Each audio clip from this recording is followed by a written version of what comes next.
Today I'm going to be sharing my favorite sunscreens going into the summer of 2025. Hi everyone, my name is Alex. Going into the summer, I really wanted to compile a list of some of my favorite sunscreens and categorize them based on the different kinds of sunscreens. I have American chemical-based sunscreens that I love, mineral sunscreens that I love, and then my favorite type of sunscreen, Korean sunscreens. I know I have an audience from various different parts of the world, and I'm hoping to branch out and try more Japanese sunscreen formulations from different countries. That is a dream of mine to do one day. I have full reviews to, I'm pretty sure, all of these sunscreens. I have left those linked in the description. Starting off with mineral sunscreens, I want to have a quick conversation about the integration of chemical boosters in sunscreens, which sadly, all of these mineral formulations have a chemical booster in them, which is the ingredient, I apologize for my pronunciation, beta-lactosyl salicylate. There have been studies to show that this could act as a sunscreen booster, which is only an issue if you are sensitive to those. Just keep that in mind. All of these mineral formulations sadly have that ingredient in them, and due to the nature of mineral formulations and how they can feel heavier on the skin, I usually find that I enjoy sunscreens with those boosters in them. Mineral sunscreens as well, I typically recommend for paler skin tones. I would recommend following creators who look like you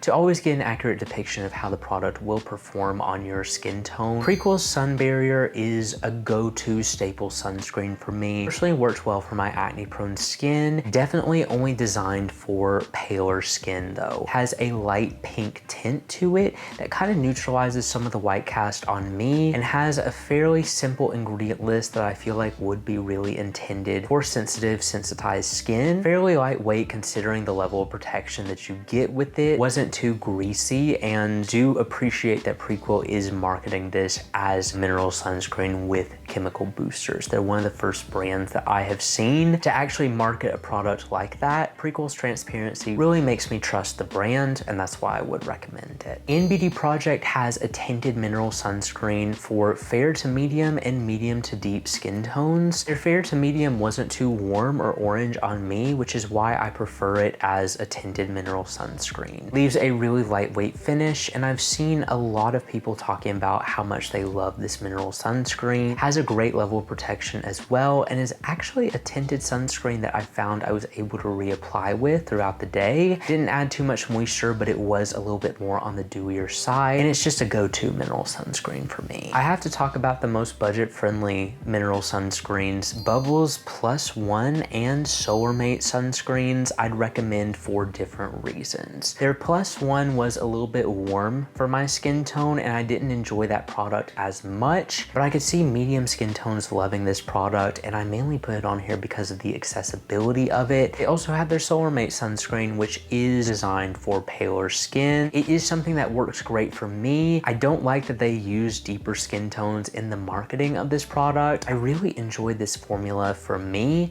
I felt like it was a better fit. It was something that I really enjoyed. Another reason why I wanted to put this on here was because it is a water resistant formula. I know some people look for that in their sunscreens, and that is why I use the Bubble Solarmate, and the Plus One would be a good water resistant formula for people with medium skin. It is a little bit thicker. I don't really use it unless I am needing a water resistant sunscreen, but still I want to put that on here. Finally, which you'll notice most of these sunscreens are tinted. That's usually the only way I'm going to use a mineral sunscreen. The Live Tinted sunscreen is one of the best skin tint sunscreen hybrids that I have seen. Definitely a heavier foundation finish. So I would recommend going in with this as a base layer application, and then you can reapply later with other different sunscreens. I loved the finish that it left. Has a beautiful shade range attached to it. I feel like it was formulated with deeper skin tones in mind. Given the shade range of this product, it is such a go-to when I am looking for a thicker, more evened out complexion to my face. Great level of sun protection, and it is just a wonderful formula that I was blown away with. Now we're moving into the American chemical-based sunscreen category, and you'll notice there are less products on here, mainly because I don't really enjoy this formulation. Like, I feel like American chemical-based are the ones that I most look over. I've heard of people experiencing stinging underneath the eyes, around the eyes with American formulation formulations. That's something that I've experienced with some, but it's been hit or miss. So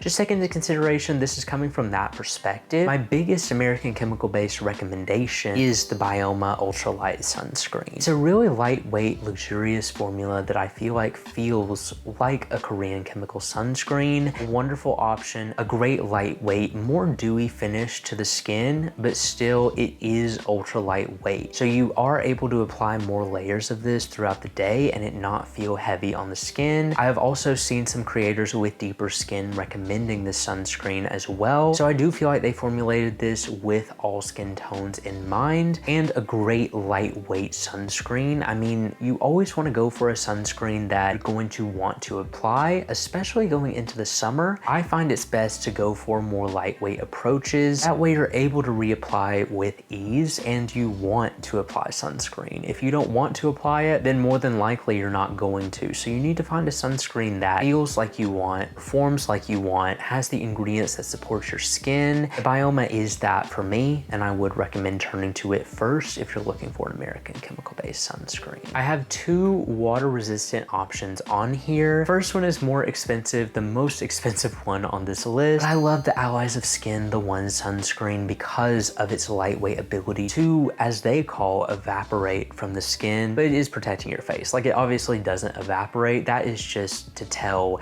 how it feels on the skin. I find that typically water-resistant formulas are more heavy on the face, and this was one of the cases that it wasn't. It leaves practically no finish. It has great ingredients like green tea to help oil production and also licorice root to brighten the skin. It has a lot of benefits to it in a clear gel texture. I have seen a ton of creators with deeper skin recommending this product as well because of its wonderful ability to dry down with practically no finish, and it is a clear gel. So you're not dealing with that initial white finish that chemical sunscreens can give. Even though usually they blend in, there's no having to work with this product because it is a clear gel. And if you like that texture, I really would recommend this. Also a great level of sun protection with this product. The final American chemical-based sunscreen that I'm going to recommend is the Naturium UV Antioxidant Sunscreen. This is an SPF 50 water-resistant formula that has more of a watery, lightweight texture to it. I remember Naturium was advertising this as a soft matte finish. I'm kind of iffy on, at the time of trying it, I thought it was, but it is a little bit more on the dewy side looking back at this product. I mean, it dries down pretty nice. It is more of the fluid water-resistant option, can feel a little bit more dewy. I feel like any skin type would benefit from it, but it just depends on what texture you prefer. That's why I wanted to put the Allies of Skin and the Naturium, because they just have different technology, different feels, different textures to them. But for a more budget-friendly American chemical-based sunscreen, the Naturium is the way to go. Now we're getting into the exciting portion of this video, which is the Korean sunscreens. I curated this list to be really lightweight formulas that also just work so well for my acne-prone skin. I have the most love for these formulas because of the level of protection that you get with such a light finish. Isntrie's Onion Fresh Fluid Sunscreen is the one I ultimately would recommend going for when I'm thinking of summertime formulas. This product has great acne-fighting ingredients in it that personally worked well for my acne-prone skin with a practically not even there skin-like invisible finish that I absolutely love.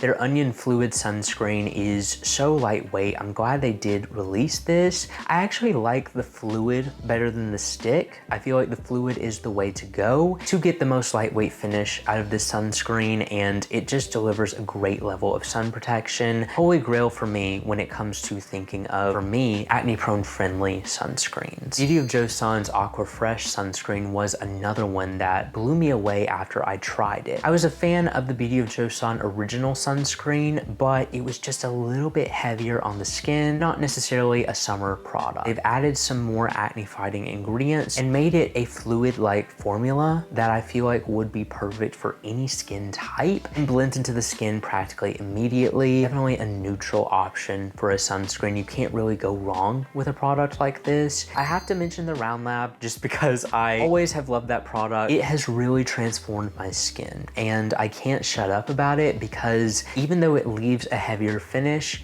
it is still something I would see myself going for any season because birch juice juice has worked so well for my acne prone skin. Definitely a little bit heavier compared to the other Korean sunscreens that I've talked about. It is still a great option, fairly light considering it is a more moisturizing formula. And I have to have this product on hand. I fall back on it if I am struggling with my skin. Sun sticks are a great way to reapply sunscreen during the day, but I haven't tried any sun stick other than a Korean chemical sun stick. That's why I wanted to mention the Haru Haru Black Rice Matte Sun Stick, more of a matte product, and I typically don't like going for that, but I love it in the summer. Specifically, when I am reapplying, I get a little bit greasier throughout the day. This isn't drying, but it definitely has some oil control and shine reducing properties with the bamboo and the great ingredients in this product. I noticed that it is really light going on the skin. I go over my face with about 4 swipes evenly around my entire face just to ensure I get the maximum protection, and it is a wonderful lightweight formula. It's the one that I always think of when I'm going for a sun stick. I keep this product with me at all times just because I never know when I'm going to need to reapply, and a sun stick is my preferred way to do that. It was so hard to curate this list, pick out some of my favorite sunscreens. I'm sure I've missed some, but this is just a current list of the ones I'm going to be repurchasing, and I would recommend purchasing going into summer. Always apply your SPF. That is my biggest takeaway from this video. When I was not using sunscreen, I noticed that not only was my skin just so much more inflamed, so much worse with acne, hyperpigmentation. I mean, I was really going through it. I apply sunscreen every day, no matter what. It just depends on what I'm doing, how often I apply it, but I always start out the morning in that habit, and I would recommend that to help yourself get in the habit of reapplying sunscreen. Let me know what sunscreens you are currently loving, what ones I should try in the future, and if there's any more that you think I missed that you want to hear my opinion on. Thank you all so much for watching this video. If you enjoyed it and you want to see more like this, make sure you subscribe because I post new videos every week, and I will see you all in the next review.